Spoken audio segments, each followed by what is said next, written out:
Hello all and welcome to All Red. Do Liverpool have the best midfield in all of England? Well, I'm going to break this down for you and I'm going to show you why I think that's actually true. This is the channel that is all Liverpool all the time. It's All Red.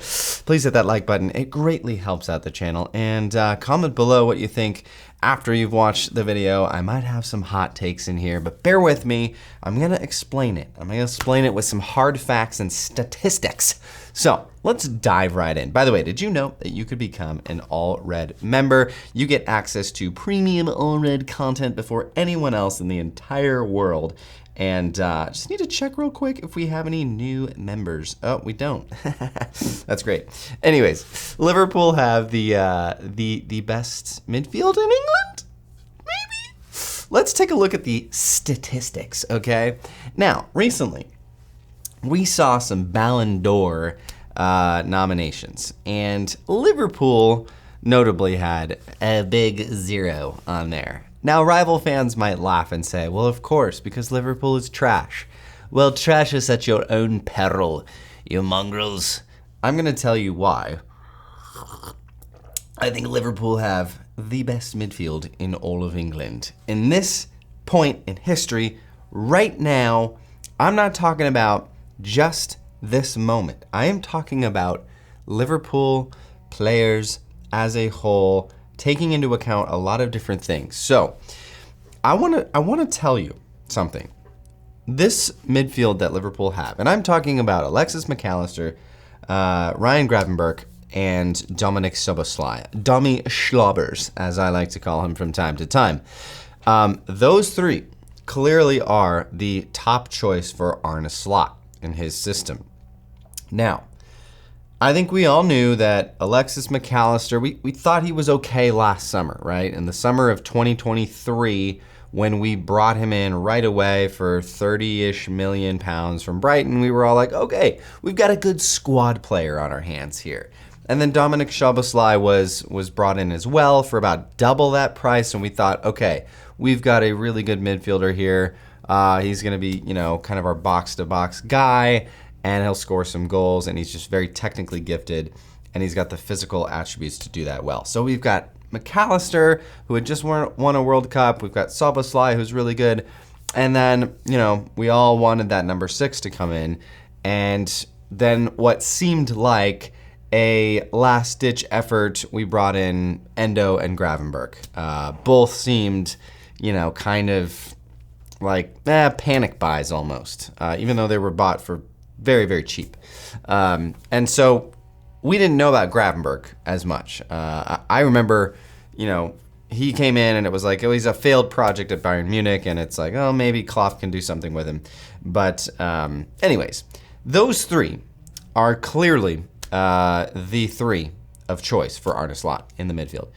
And I think Gravenberch was the missing piece all along, because we saw a lot of Szoboszlai and Mac Allister, the most of Mac Allister last year. Mac Allister was already, integrated into the Premier League. He was already there with Brighton and didn't have to do a whole lot of different things as opposed to Gravenberch and Szoboszlai. But here's where it gets really interesting. If we look at the historical way that Arne Slot sets up his team, and by the way, Liverpool, the Liverpool trio of midfielders during this international break have been crushing it. So it's not like, these guys are just having a couple good games to start the season. Szoboszlai and Mac Allister are scoring goals. Szoboszlai is scoring for fun with the Hungarian national team. Gravenberch starting for the Dutch national team looked really good. Very, very similar to how he's looked for Liverpool in these first 3 games in the Premier League. And what's interesting is Slot has always taken his players and taken them to the next level and made, okay players look really, really good. And when they do get sold to other teams, there's kind of this like truth moment where it's like, wait, are you as good as you were under Slot? Because you're not performing the same way. Similar to how you could say Gravenberch at Ajax looked really good, and then when he went to Bayern Munich, he was looked at as a flop because he didn't play in the same system.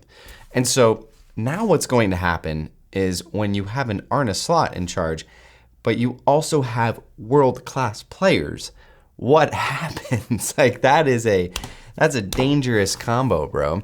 So now Arne Slot has these world-class players who, don't forget, the new look Liverpool midfield last season was looking really, really good before, some of those international tournaments when Salah had to leave and Endo had to leave, and we had this massive, massive influx of injuries.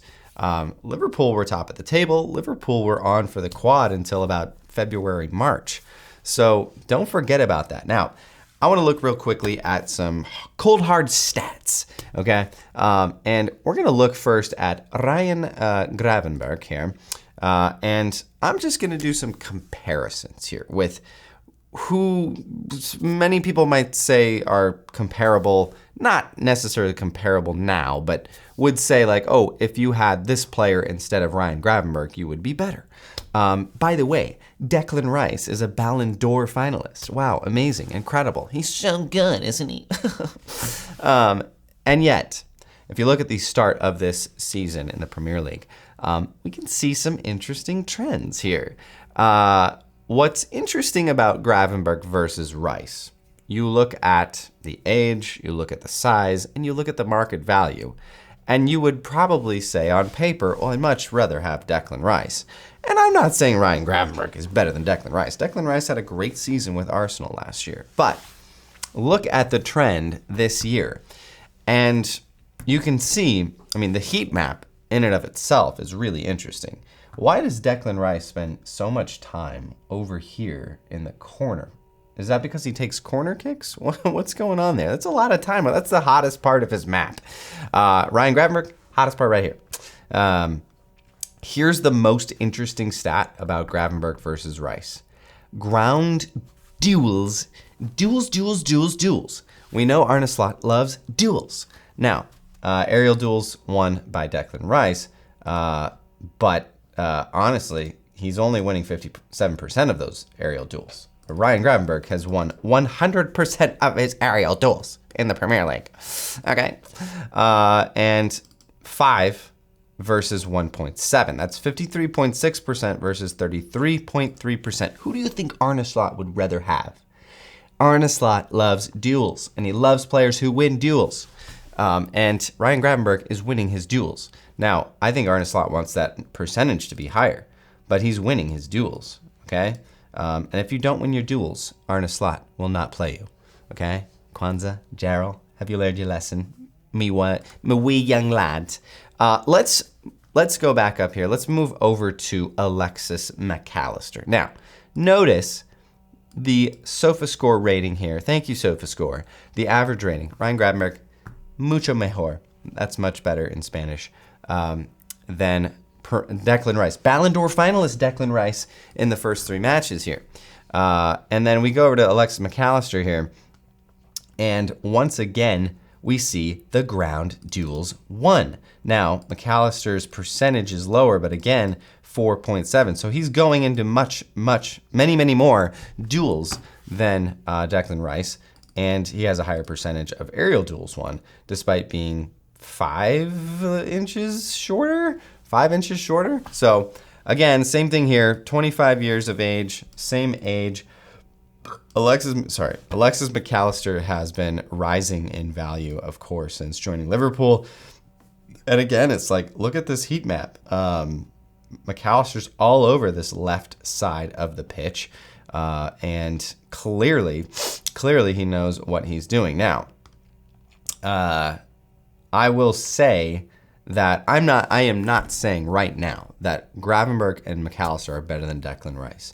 We need to see a lot more of sample size. But the trend is there. The trend is there, guys. And I am really interested to see how this unfolds over the next 35 matches in the Premier League. Now, I mentioned at the beginning of this video, I am not saying that right now, at this point in time, if you were to say, if you wanted, 3 players in your midfield for 1 game right now, who would you choose? I'm not saying, well, I would pick Liverpool's midfielder. But if you look at the average age of these 3 players, Mac Allister's 25, Gravenberch is 22, and Szoboszlai is 23. I'm going to do some quick math and say that's probably about 23 and a half years old. That is insane considering what these three guys are doing at the moment. Now, you're going to see this comparison and you're going to laugh because you're saying, oh, you're comparing Szoboszlai to Kevin De Bruyne, maybe the best midfielder in Premier League history. Well, yes, I am comparing. But again, I am saying, who would you rather have from now into the next 10 years? Of course, you'd rather have Szoboszlai. Kevin De Bruyne is 33 years old, and you can see that, the trend is there with the market value.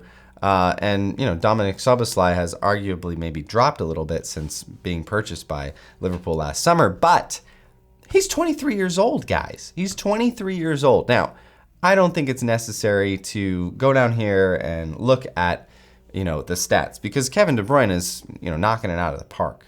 He's crushing it and isn't losing as many possessions. That's a lot of possession loss, De Bruyne. But I think you look at this and you say, okay, Kevin De Bruyne is still one of the best midfielders in all of England, maybe the best, probably the best, still doing it at age 33. But you look at between now and 10 years into the future, or 8 years or 7 years into the future, this number is going to continue to be a problem for Kevin De Bruyne and Manchester City if the 115 or 129 or whatever it is not a factor, by the way. But let's not talk about that right now. So you look at these three guys, right? And hey, maybe they're not each individually the best player at their position in England, but as a core group under what is fast becoming one of the best managers in England, under Arne Slot, these three, I think, are going to become absolutely world-class and probably, I would say, the best midfield trio in the Premier League for the next 5 to 6 to 7 years, considering their age, considering who they have at the helm, who they have managing the tactics. This is very, very exciting for Liverpool fans and for our club because, the midfield is the engine. It's the engine room. It makes everything tick. You have to have a good defense. You have to have a good goalkeeper. You have to have players who can score.